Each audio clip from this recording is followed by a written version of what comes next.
Spirit of life, we offer our prayers this morning, not knowing if our prayers can change the way things are, but knowing that by praying, we ourselves are changed.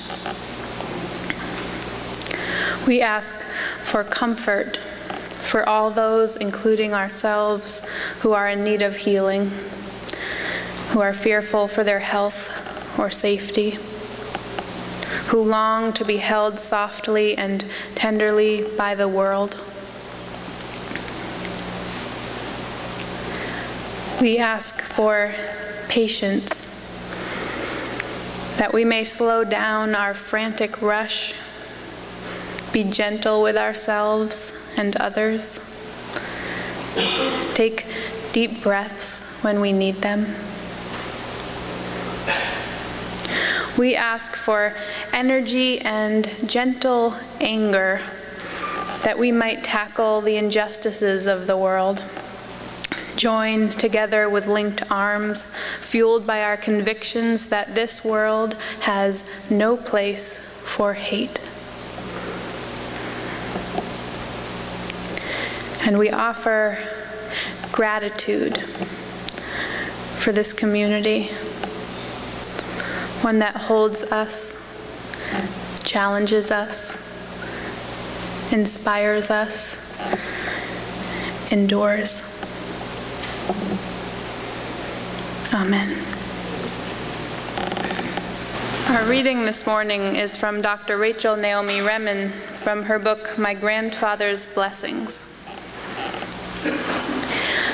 I can clearly remember something that happened when I was in the 3rd grade. I was walking with my mother on a downtown street in New York City, pushing through the crowds on our way to, I no longer remember where. I had just been put into a special class at school because I had done well on an IQ test. And my new teacher had told us that being in her class meant that we were brighter than most of the people in the country. As we moved through the hurrying crowds, I remembered this and was filled with an 8-year-old's outrageous pride.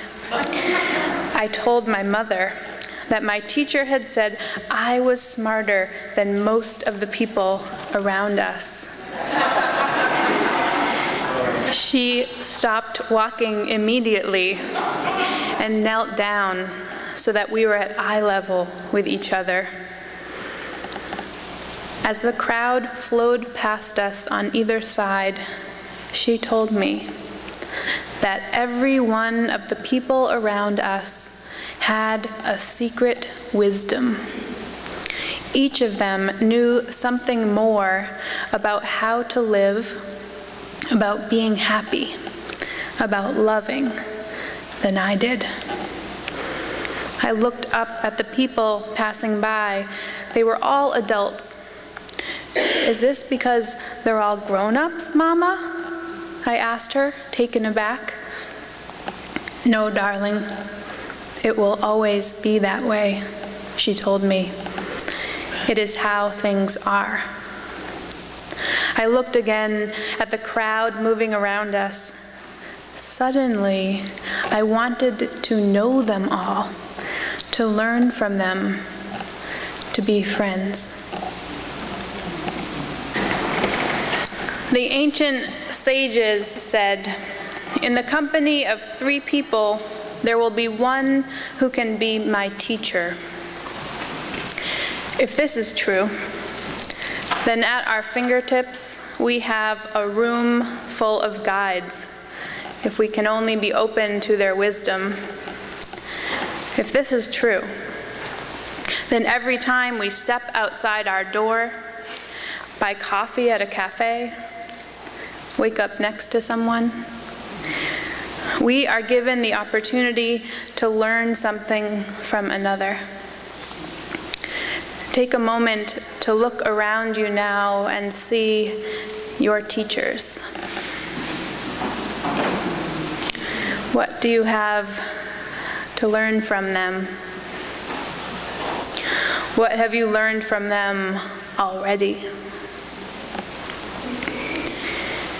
When Dr. Remen reflected further on the story of her mother setting her straight on a New York City street about the wisdom all around her, she said this: "This lesson became lost among the many others of my childhood. But shortly after I became a physician, I had a dream that was so powerful. I remembered it even though I did not understand it. In this dream, I am standing in the threshold of a doorway. I seem to have been standing there a long time. People are passing through the door. I cannot see where they are going or where they have come from, but somehow this does not seem to matter. I meet them one at a time in the doorway. As they pass through, they stop and look into my face for a moment and hand me something, each one something different. They say, here is something for you to keep." And then they go on. I feel enormously grateful. She says, perhaps we are all standing in such a doorway. Some people pass through it on the way to the rest of their lives, lives that we may never know or see. Others pass through it to their deaths and the unknown. Everyone leaves something behind. When I awoke from that dream, she said, I had a sense of the value of every life. I love this image of the doorway and the people in our lives handing us notes of their wisdom. I wish that all of the wisdom that has been offered to me in my life had been written down, because so often I feel that I have missed the messages. So often I have hurried through that doorway instead of standing in it. I have been too busy, too skeptical, too snobbish to take the note that has been handed to me. I forget that each of the people I meet might be my teacher. I forget. We forget. A Buddhist proverb says, when the student is ready, the teacher will appear. So how can we ready ourselves for these life teachers? How can we ensure that they will appear? Going back to that ancient wisdom, it seems that they are already here and have been all the time. The change is that we need to begin to see them. To receive the notes of wisdom from our many teachers, we must first open our hands. We must be open to the possibility that we still have so much to learn. So this morning, I offer you a metaphor, or a metaphor on top of a metaphor. I don't know if there's a word for that. I want to invite you to see this church and our whole Unitarian Universalist faith as a doorway. It's the doorway from Dr. Remen's dream. It's a place and a belief system that invites us to open ourselves to the many sources of wisdom around us. This metaphorical doorway is one of the reasons I connect so deeply with Unitarian Universalism. It is a faith that does not provide many concrete answers, but which does provide wisdom. It is a faith that tells me I still have so much to learn and discover, and which encourages me to keep searching, keep exploring. It's a faith that affirms the journey and our companions on that journey. We come to church to open ourselves to the notes of wisdom that can be passed to us from our community, as well as from the ancient wisdom of the world's religious traditions. I was raised Unitarian Universalist, and I learned who to be in the world partly by watching the people in my church community and how they lived their lives and treated one another. Whenever I'm asked what I learned growing up as a UU, I try to think back on those years in church school. I admit that the memories are a little jumbled. I remember being taught about other religions and their holidays. I remember learning how to meditate and how to do the sun salutation in yoga. I remember making a time machine out of a big refrigerator box, but I don't remember what the lesson was that was attached to that activity.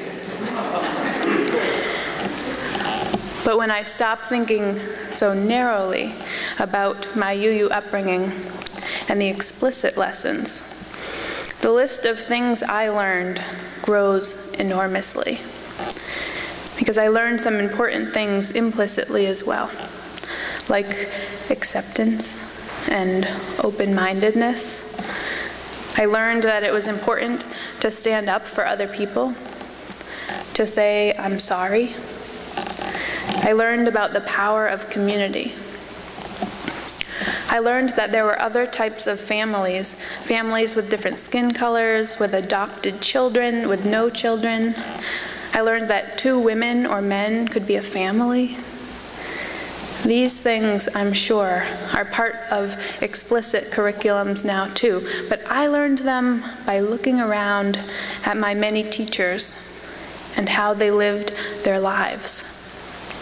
And these were important lessons. I wonder how many of you will relate to my friend Lynn. I asked her what she has learned just by being a part of a UU church community. She talked about candles of joy and concern. When I first started coming to church, she said, I squirmed and squirmed through the spoken candles. Part of it was it's hard hearing about other people's pain, hearing people in pain.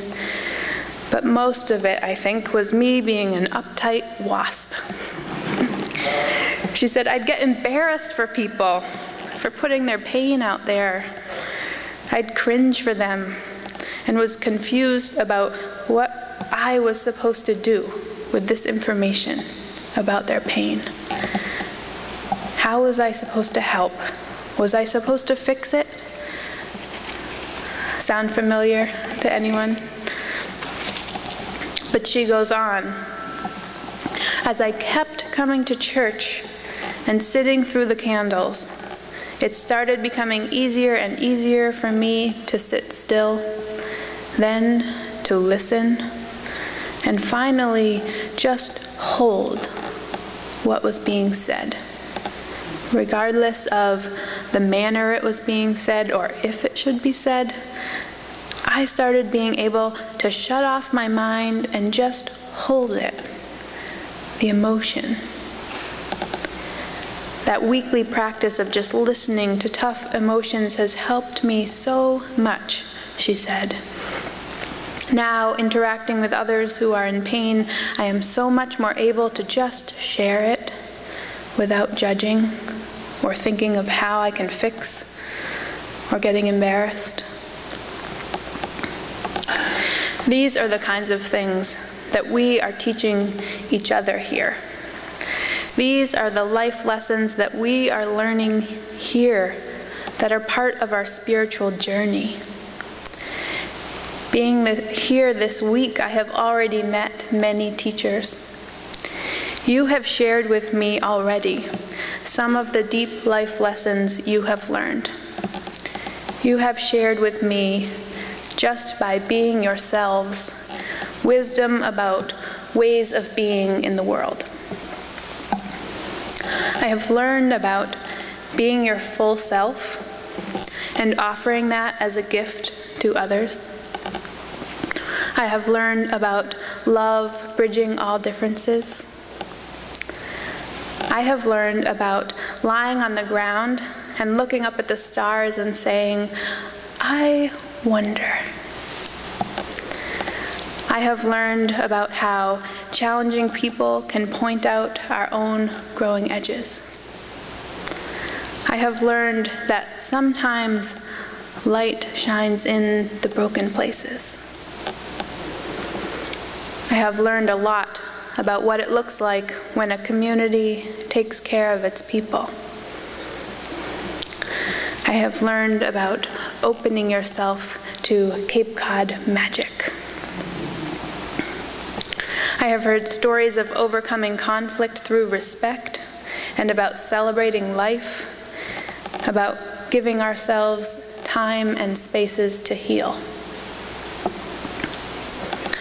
I have also learned that easy metaphors probably won't suffice here. I had decided on that doorway theme before getting here. I'll fill you in more on my doorway obsession another time. But here in Provincetown, I have learned that those of you who were here during the AIDS crisis were standing in that doorway between life and death for over a decade, watching your friends step through to death with little time to stop and reflect on what you had learned from each of them. There was simply too much work to be done to ready the next person for their journey. Preference was given to the living and the dying. The clarity of purpose for those of you who are caregivers had to be enough to sustain you in that doorway. I'm really not sure how on earth you processed the life lessons from that experience, or how you are still doing so. But I do know that you were teaching the world. You were teaching the world by being yourselves and by being faithful to your friends. And I have learned from that. Parker Palmer says in his book, The Courage to Teach, that we do not just teach our subjects, we teach who we are. By this reasoning, when we are true to ourselves, we are being good teachers. We are teaching who we are to the world. You know how some people put quotes at the bottoms of their emails? As I was writing this sermon, I got one that tied right in. It said, "Be careful how you live your life, for it is the only gospel others will read." Unitarian Universalism embraces all of our faith journeys, recognizing that there is always more wisdom to be found in the world, that indeed the path is unending. Our faith teaches that revelation is not sealed, and that we should not limit ourselves as to what sources we can find wisdom in. But in our affirmations of the teachings of the world's religions, let us not forget the wisdom of our neighbors, of our communal experiences, and what we can learn just by being together here. We need to remember that our teachers are already here. We need to realize that candles of joy and concern can teach us about compassion, and that even a potluck can be a learning experience if we are open to it. Please don't let this last story ruin the whole sermon for you. But I do want to share with you a little experience I had earlier this week in the bathroom downstairs. Stick with me here.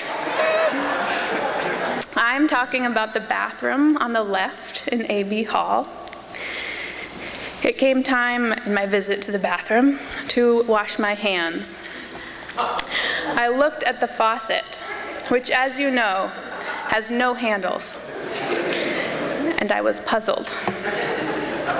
There was a tiny metal piece sticking out at the base of the faucet, so I played around with that for a while. Nothing.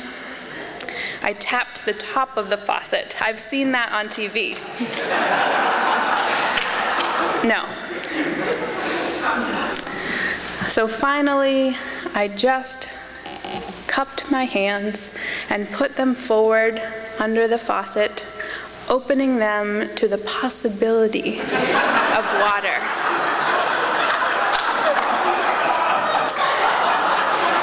And the motion sensor kicked in. And I was flooded with the cool reserves of the tap. I tell you this because all week, this little sink has been my touchstone, reminding me to be open. I don't know, it's something about this.